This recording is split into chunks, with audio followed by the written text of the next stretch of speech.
Shabbat Shalom, Shabbat Shalom, Kol Holayim La, Abanawa, Yahweh, Bahashem, Yahweh Shai, Bahashem, Rekat Kwadash. Double honors to the elder apostles and elder bishops of Great Millstone who rule well.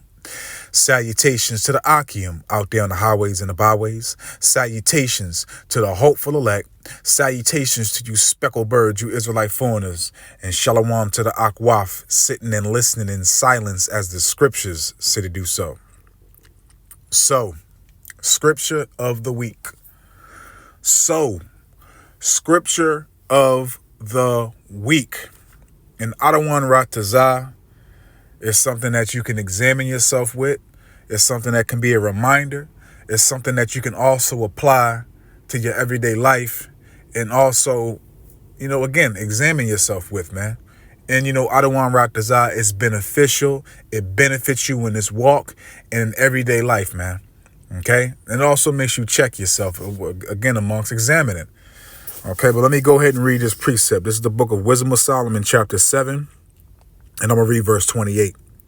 For the Most High, Yahweh, Bahashem Yahweh Shai, loveth none but him that dwelleth with wisdom. Again, Wisdom of Solomon, chapter 7, verse 28. For the Most High, Yahweh, Bahashem Yahweh Shai, loveth none but him that dwelleth with wisdom. So it's clear cut and straight to the point. The Most High loves those that seek to be edified, that seek education, that seek to learn, man. Okay, because that's how you get that wisdom, by learning. You're not going to get the wisdom by seeking to be entertained, seeking shenanigans, completely carnal, of the world, not spiritual. Okay? So the Most High is only supping, dealing with those that love and dwell with wisdom, man. And the way you get that wisdom is by being educated. It's by learning, man. Okay? And that's what the prophets is set up to do. The prophets is set up to preach and teach, to edify, to warn, and amongst other things too. But the only way you're going to get that wisdom is by learning. Okay, Sirach 24, verse 34, Sirach 33, verse 17, where it states that, we're not laboring, the prophets, the teachers, we're not laboring just for ourselves. We're laboring for those, roughly paraphrasing, we're laboring for those that also seek learning, that wisdom. Okay, in that first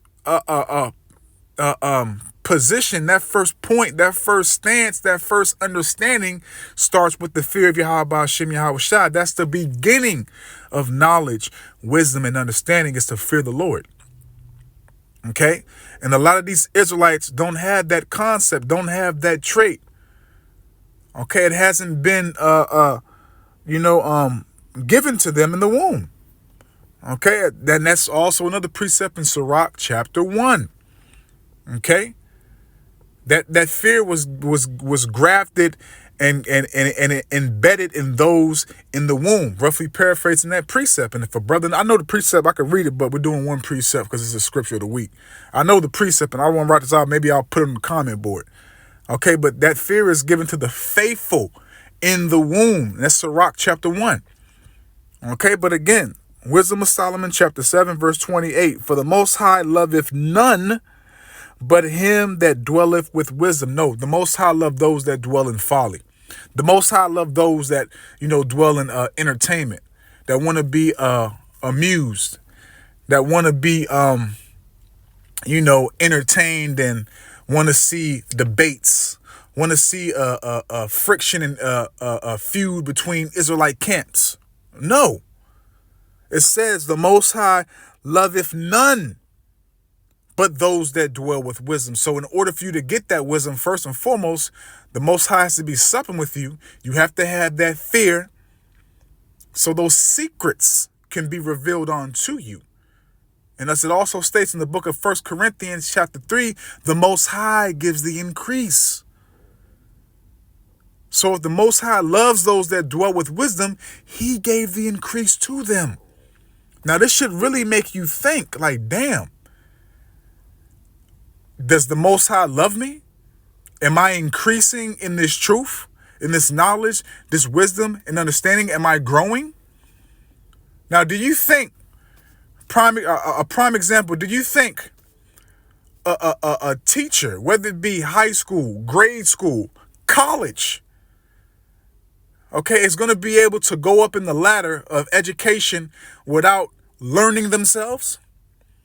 Do you think these teachers, okay, that have to work for these certain degrees, masters, bachelors, etc. in Esau society, do you think if they don't do certain things to learn and to increase, that they're going to move up in the ladder?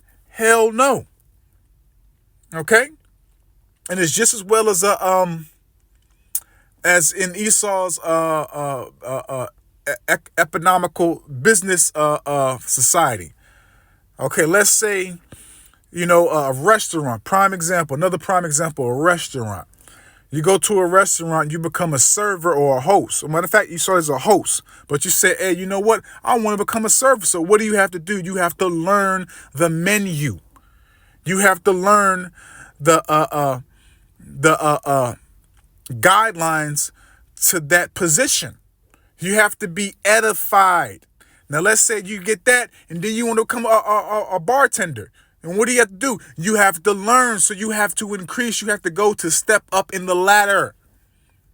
And the Most High does that. Okay? So forth and so on. A bartender. You want to be an expo. You want to, put the condiments on the food and stuff like that. Then you want to be a cook. Then you want to be a supervisor, assistant manager, a general manager, so forth. You got to, you got to be edified. You have to have wisdom. Okay? So again, Wisdom of Solomon chapter 7 verse 28. For the Most High loveth none but him that dwelleth with wisdom. So, we're here to teach. So you should be here to learn and not be here to be entertained. Not here to defend, as we see, another example, the beloved elder Manatazat did a video on, GMS is soft and turning brothers into thugs. How? It's because, the Most High is not supping with that individual for him to receive the knowledge, the wisdom, and understanding to increase, to grow, to let your light shine forth. How can your light shine if you're not receiving the message? If you're not receiving, okay, the edification? How? Your light is not even flickering. It's not even dim. It's non-existent. Okay, so the Most High only loves those that dwell with wisdom. If you're in this truth for entertainment, women, or whatever the case may be, if you're not sincere, truthful, honest, fearful, having humility, and amongst other things that we need to have in this truth, then the Most High is not dealing with you. And obviously, as the scripture statement says, he doesn't love you because you're not dwelling in wisdom. Okay, your spirit is not right.